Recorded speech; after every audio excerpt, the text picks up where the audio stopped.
Nous allons aborder aujourd'hui l'analyse sensorielle. Sensorielle qui est présente absolument partout dans l'hôtellerie-restauration, que ce soit bien sûr en cuisine, mais aussi en sommellerie, en mixologie, etc., etc. Nous allons d'abord définir quelques mots et quelques notions très importantes. En premier, la saveur, donc ça réfère exclusivement aux perceptions que l'on a des papilles gustatives, donc ce que nous percevons dans la bouche, salé, sucré, acide, amer.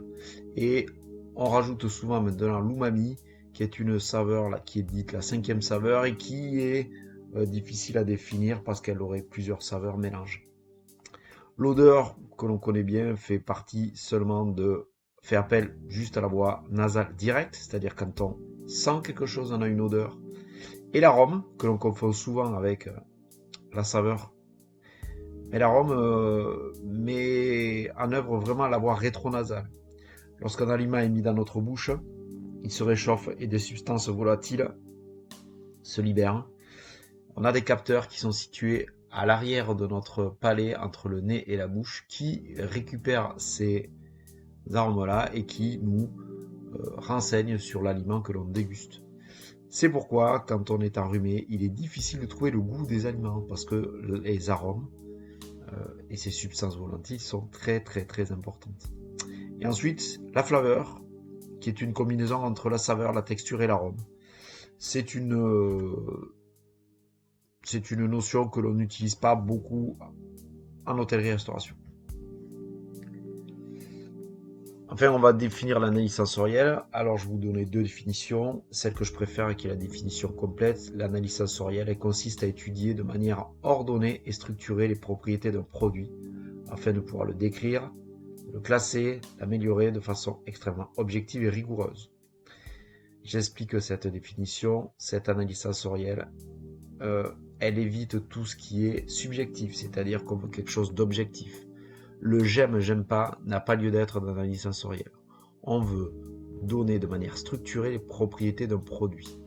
On veut le décrire, la plupart du temps, le classer ou l'améliorer.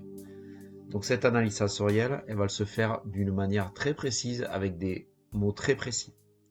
La définition officielle de l'analyse sensorielle, c'est l'analyse sensorielle consiste à analyser les propriétés organoleptiques des produits par les organes des sens. Je préfère nettement la définition numéro 1 qui permet de mettre en place des bases importantes de l'analyse sensorielle, c'est-à-dire l'objectivité, le côté rigoureux et le côté ordonné et structuré. Pour l'analyse sensorielle, on va utiliser des descripteurs. Un descripteur sensoriel, c'est un terme précis qui est standardisé, qui est objectif et qui va être utilisé pour caractériser et mesurer une propriété perçue d'un aliment par l'un des 5 sens, que ce soit la vue, l'odorat, le goût, le toucher ou l'ouïe. On va donc remplacer tous les termes subjectifs comme délicieux, comme mauvais, comme très bon par des termes précis. Et ces termes précis seront la plupart du temps des adjectifs, et ces adjectifs sont donc des descripteurs.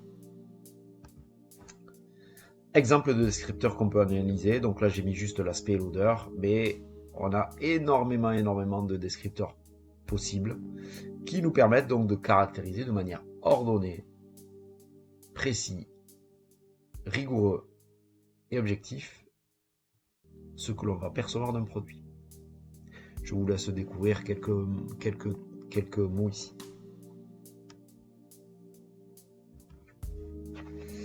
Déguster, donc, vous l'aurez compris, est très très différent d'analyser. L'analyse sensorielle, donc, c'est une approche scientifique objective. On va mesurer et caractériser les produits, les propriétés organoleptiques des produits. On va avoir besoin de descripteurs, donc d'une neutralité du vocabulaire qu'on standardise. Et ça va s'apparenter à de la métrologie, parce que ça va être mesuré par les sens. La dégustation fait rentrer obligatoirement une appréciation personnelle et subjective.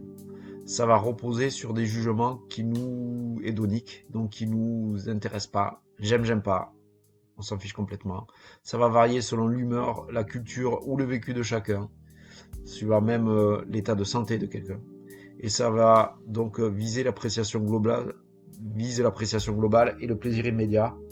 Un produit peut être détesté par une personne, mais qui peut le décrire parfaitement. Pour l'analyse sensorielle, on va toujours avoir une chronologie. Donc on a dit que c'était ordonné. Le premier sens qu'on va mettre en éveil, c'est la vue. C'est-à-dire qu'on va analyser la couleur, la brillance, la limpidité d'un vin, ou dans le dressage d'une assiette, les couleurs, la disposition des aliments, la brillance, le côté monochrome. Même, on perçoit avec la vue, si par exemple j'ai de la vapeur d'eau qui s'échappe d'une soupe, sans l'avoir goûté, on va savoir que c'est chaud. Donc la vue nous donne énormément d'éléments. Ensuite, on a l'odorat. Les odeurs vont être perçues directement par le nez. Et elles vont être complétées par les arômes que l'on va avoir quand on va mastiquer et quand on va donc faire agir les papilles qui vont capter les arômes. Ces odeurs, elles sont très très importantes parce qu'elles vont fournir au cerveau des éléments qui vont être primordiaux pour la dégustation. Et ensuite, une fois qu'on a activé la vue, l'odorat, on va pouvoir activer le goût.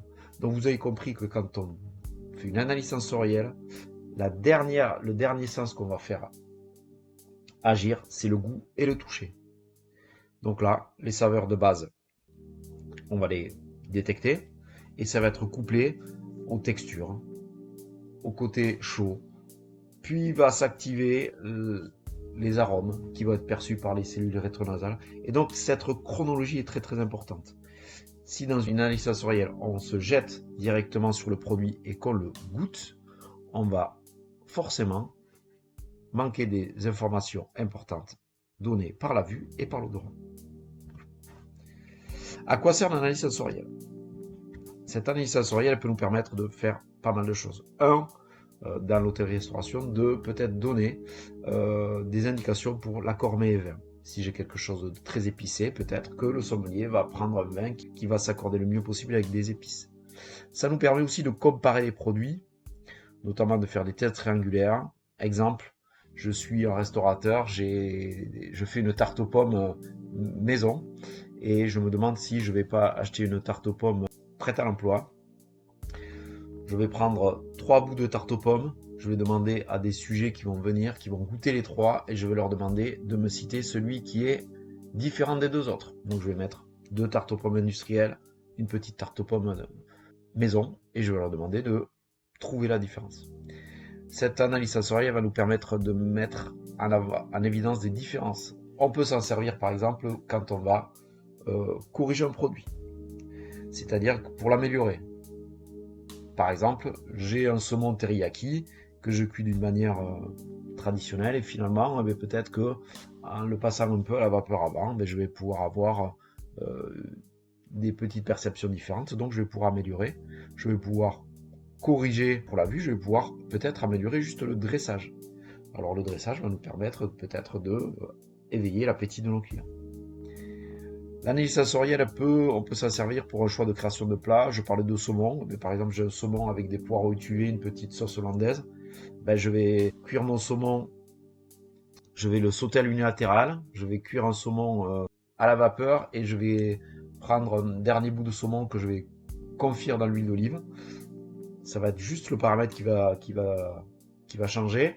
Je vais les poser sur assiette. On va faire une analyse sensorielle qui va nous permettre d'avoir un choix, par exemple d'un mode de cuisson qui va être plus intéressant que les autres. Enfin, l'analyse sensorielle va permettre de construire un argumentaire de vente qui sera basé sur les descripteurs qui ont été définis. En diffusant cette information à toute l'équipe de salle, on pourra répondre à toutes les questions des clients, mais aussi on va pouvoir mettre en avant le travail de la salle, le travail de la cuisine et les intentions du chef. Ce cours est à présent fini, je vous laisse découvrir les vidéos présentes sur cette chaîne.